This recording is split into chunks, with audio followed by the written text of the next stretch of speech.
There are no quarterbacks that I think he's ever developed, you know. But you just need him to be good enough for college football. I mean, I think Urban is like, you're on your own if you go to the NFL, bro. You know, I did what I was supposed to do. We got to the playoffs, we got to the national championship game. I did what I was supposed to do. Now, Dabo Swinney, obviously, he just won a championship, so you got to pay him. Now, people at this 11.1 got a little problem with Nick Saban probably making this much. Now, here's why I don't have the problem. Should he make it? He just said it. Probably not. Probably not. Do he need 11.1?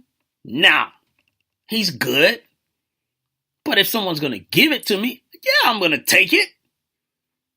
But here's the other thing with that 11.1. None of these guys on this list, and Jimbo Fisher just missed it. He was 6 from Florida State. But none of these guys consistently, when I say consistently has their team running for a national championship. That's one. The second thing, none of these guys have top tier 5-star athletes that's sitting behind another 5-star. They come to Alabama knowing there is a guy in front of them when they could go to another school and be the man from day one. Somehow, some way, he gets them to come to the school.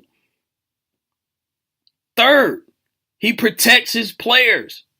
He will attack the media.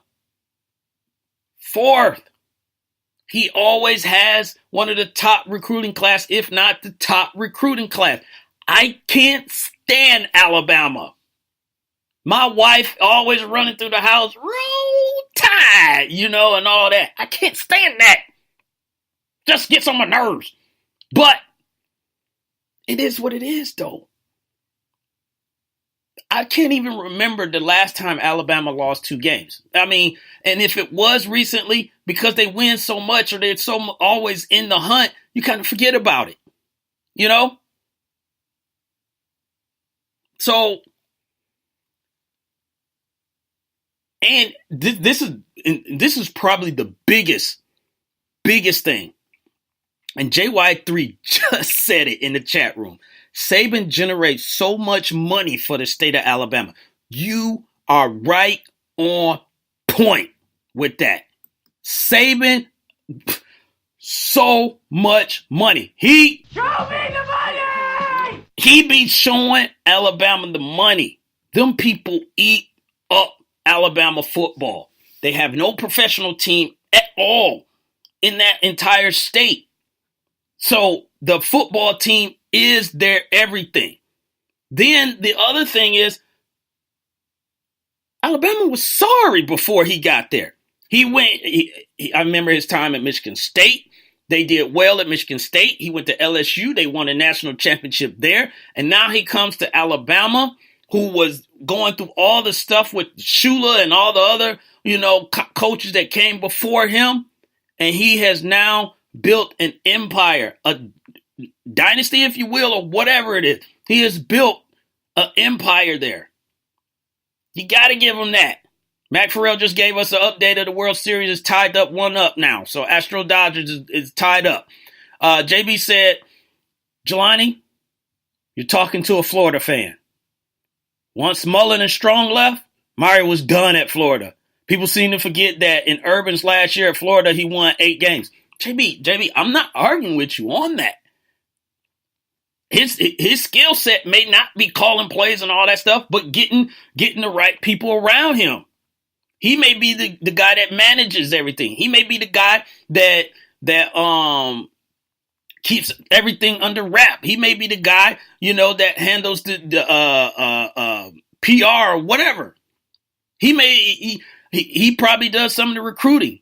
There are coaches that cannot do that. That's just what I'm saying. So when you're at that head coach level, JB, I'm just saying is that it's more than just calling plays or knowing X's and O's. You got to politic. You got to play the role. You got to be these boosters' best friend. You know, you got to get kids to come to your school. You got to get their parents to trust you and everything. So there's some guys that's just not good at that. And at the end of the day, I already forgot who just said it. I think it was JY3. Yeah. If you can generate money, which Urban Meyer, let's be real, after the whole thing with the Maurice Clarett thing, and I already forgot the previous coach's name, when he left, they were sorry. And then Urban Meyer comes there and they win the national championship. So, and I knew he was coming. 334 Bama Boy is in here as well. Appreciate you, Bama Boy. He said Urban was done when he was caught messing with those female students. And 334 Bama Boy, maybe so, because Urban, he got, all of a sudden he was like, I got to check out my girl's family, volleyball games. And then he left, and then he said, I got to get myself right. And then after a year at ESPN, he was like, I'm good. Let's go Ohio State. So I don't know. But JBZ said, I'll give you that. Urban is a great recruiter and CEO. Yeah. So that's all I'm saying is that he played like LeVar Ball said, stay in your lane. So I think that's what Urban does. He stays in his lane. He works it to perfection. And then he surrounds himself with other people with the talent. You got to give him credit for that. That's why he get. And when you win, people, regardless how it is, when you win, you get paid. So to recap this list again, Rich Rodriguez at Arizona, he's making, number 5. Urban Meyer's number 4. Number 3, Jim Harbaugh. Number 2, Dabo Swinney, which, he's starting to put his bones in the game and everything. He got 1 national championship, and he took out, Alabama in the mix to do that. So I can see why he's number 2. And then Nick Saban, man, he crushing it. So I gotta give him credit. As much as I hate it, it is what it is, man. Dude comes to a program and he makes them better, So this Saturday, you may not be a Big Ten fan, but it's still a game I think you should watch. Big game on the cusp at 3:30 going down to Columbus, Ohio. The Penn State Nittany Lions, the number 2 ranked Penn State Nittany Lions, goes against Ohio State in Columbus, Ohio. And this game, I talked about last week when Penn State was playing Michigan. And I unfortunately, ladies and gentlemen, I felt good when I was going off the air Saturday during the game because they had just went to halftime. And I think it was 14-13 or something like that. And maybe that's what it was. We went off the air too early because after that, Penn State just went off on Michigan. And I said, if Penn State can get through Michigan and they got Ohio State, I think they could beat Michigan State. They get through these 3 teams. To me, this is the bulk, tough part of their schedule. They could run the table with the rest of the games that they got. They will not jump Alabama unless Alabama loses a game. But I think that will be your 1 and 2, if they can do this. So that being said, this is going to be a game like it's been before because these teams they've met before. These schools have met before, and it seems like most of the games, if not all, but most of the games, one of the schools is always ranked, always ranked and got something on the line when they meet up. So for both of them to be ranked and both of them to be being able to benefit very well off of this because you're trying to get as close as you can to Alabama. Because if Alabama doesn't lose, we all know they're going to stay at that number 1 spot. And even if they do lose a game, they may drop to number 2, because they are so dominant, in the games that they've been playing. So this game is going to be big, and for a few reasons. I don't know how many people have heard of the Big 33. Now, the Big 33 is Ohio versus Pennsylvania because these are neighboring states. And they take the best high schoolers out of Ohio and they go against the best high schoolers in Pennsylvania. And we know those states are big football states. So you got that mixture of this game, because you got a lot of kids that played in those games. You got some that might have lived in Ohio and went to Penn State, and vice versa. Some that was in Pennsylvania, and they went to Ohio. So you got all the kids are probably very familiar, with each other. The other thing that I'm going to be looking for, in this game is going to be JT Barrett. This is the game. They said JT Barrett has been up and down. Sometimes he's disappeared. This is a game that he cannot be missing from. He will be at home, so he's going to have a little bit of a home field advantage. So you don't have to deal with that crowd like Michigan had to deal with the crowd, last week. But he needs to be dominant to match what Saquon Barkley and Trevor McSorley is going to bring to the table. They both got something that they're trying to get back from last year, and the one was, I told you, Penn State is out, to tear everybody's heads off. They beat Ohio State. They win the Big Ten. But somehow they don't make the playoffs. Who makes the playoffs? Ohio State. Now, Ohio State is looking at it like, we made the playoffs, but it shouldn't have been that close anyway. You guys got lucky. You got a block kick. You took it back for a touchdown. If not for that, things could have been different. So from their match from last year, there's a lot of stuff going on where, again, with the Big 33, the kids know each other, JT Barrett needing to show up, and last year's game. I can't stand either one of them being a Michigan fan, but I'm going to be watching this game. This is going to be very, very, very entertaining, I think.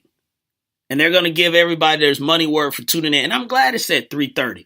It's not like at 8:30 or anything like that. But, 3:30 is a good time for, not a prime. It is a prime time game, but 3:30 is a good time, for this game, JY3 did ask the question, is the seat getting hot at Michigan? For Jim Harbaugh, is you asking for that, JY3? No, because he keeps getting recruits, to come to the school, and also they're relevant.